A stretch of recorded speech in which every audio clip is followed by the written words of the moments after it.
Hello, true believers. This is Doc Hogg, and welcome to episode 43 of Comics and Variety. If you like this channel, please do subscribe. Hit the notification bell to be notified when I post new videos. And for the sake of YouTube's search algorithm, please do hit the like button. Alrighty, today we have another video from our friend and contributor, Mike, the Bloody Red Baron. Okay, cool it, ladies. Today Mike is going to be talking about where he gets his story ideas. But first I want to give a quick plug to 3 comics that I'm backing and whose deadlines are fast approaching. The first is College of the Dead, which has about 6 days left. This is a comic book about zombies who invade a college campus, and a professor who is completely amoral and willing to use anyone to fight her way through the zombies. It's about 65% of the way funded, and let's get it across the finish line.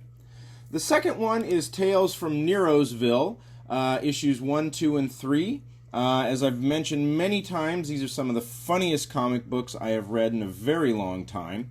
You get 3 issues, the Dead Tree versions, for only $11, so it's a great bargain. It has been inching its way closer to its goal. Its goal is very reasonable, only $2,500. It has over 3 weeks left to go, and you should really consider backing it. The final one is Door Kicker's Panzer Demon, which has reached and slightly surpassed its goal.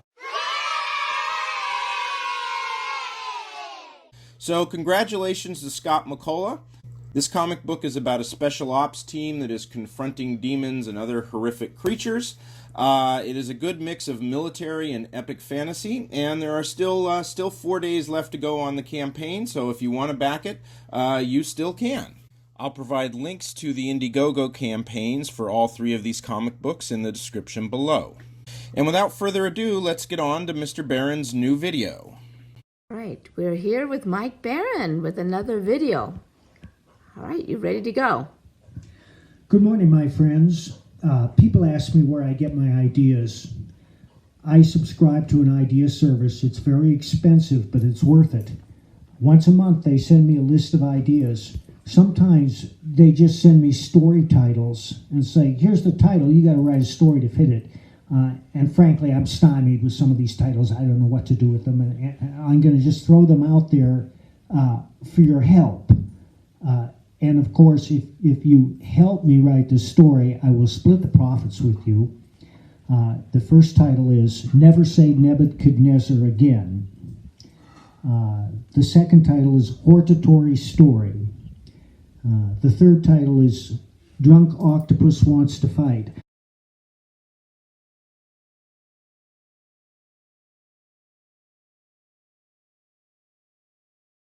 By the way, we're having house guests. Please pan to dogs. This is Hatchet. He's been with us for several weeks now. It seems like an eternity, but it's the best vacation of his life. Often people come up to me and they say, Mike, I have a terrific idea for a novel. I will tell you, you write it, and we'll split the profits. And every novelist I know has met this same person. Well, I think it's a great idea, and I'm always amenable to any suggestions, of course. Not. The fact is that every writer generates his own ideas, and that if you read the newspapers, but who reads the newspapers? There are hardly any newspapers left. But if you follow news on the internet, the ideas keep coming at you like a meteor shower. I remember years ago I read a book called The Iron Sun, how interstellar travel was possible by traversing a black hole. That book alone probably launched 1,000 science fiction novels. I used it myself in Nexus. And for those who are curious, a black hole is a star that's collapsed in upon itself because of its own weight and density, and its gravity is so great that not even light can escape, and that's why it's called a black hole. But like all heavenly bodies, it spins. And when it contracted in upon itself, it spins faster and faster, just like an ice skater who's doing pirouettes on one skate and she's got her arms extended, but when she pulls those arms in, she spins faster and faster. A spinning black hole generates a huge disk, a gravitational disk that spins. But it's not spherical, it's gravitational because it spins out from the equator. And you use a black hole to traverse interstellar distances by inserting your ship at the very edge of that gravitational field. And there's perhaps a 1 degree window there in which the ship can enter and not be destroyed. And if the ship enters at that 1 degree window, it gets sucked instantly into the center of the black hole and spewed out light years away through a white hole, which is true. That's what happens with anything that gets drawn into a black hole. It doesn't just disappear forever. It reappears in another section of the galaxy in a white hole, and that's how interstellar travel is possible. So this address is about many things, including ideas and where I get my story ideas, but mostly it's about our YouTube channel. I talk about writing all the time about my new projects. Our YouTube channel is called Ann and Mike Barron YouTube. Please subscribe. Thank you. All right. Thanks, Mike. And so every Monday and Wednesday, Friday, our goal is to have a new YouTube video. So subscribe and stay tuned. Thanks so much for watching. Bye-bye. Thank you very much, Mike. And that music means that it is time for Hogg's Headlines, all the news that Doc Hogg wants to report on. Dateline, we'll miss you, Carlos. The other day, the New York Post reported that Carlos Maza, aka Gay Wonk and YouTube commentator, was leaving his job at the left-wing website Vox. Yes, it's very sad. Carlos is out of a job.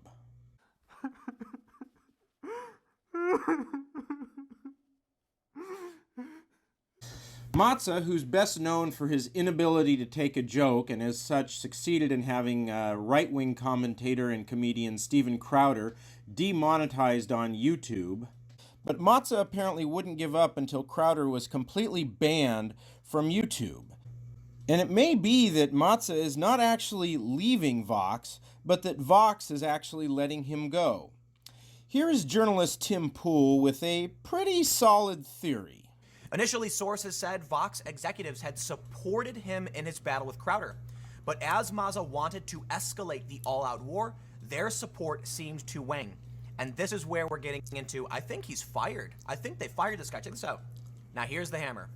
Vox Media did not return calls seeking comment, but one source said Maza is negotiating a severance package. So here's what we know. New York Post has sources.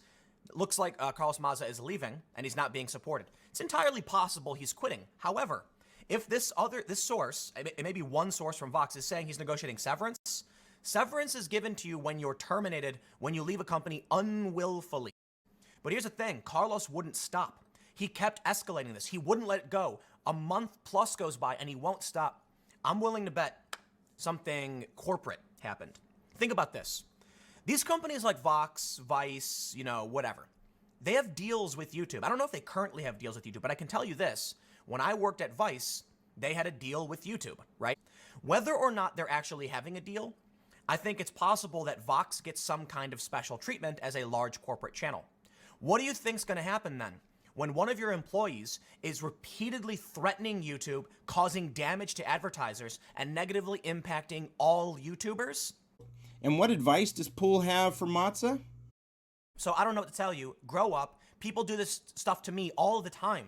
I get harassing phone calls. I get harassing emails. I've been getting people calling my phone, like getting my phone number, okay?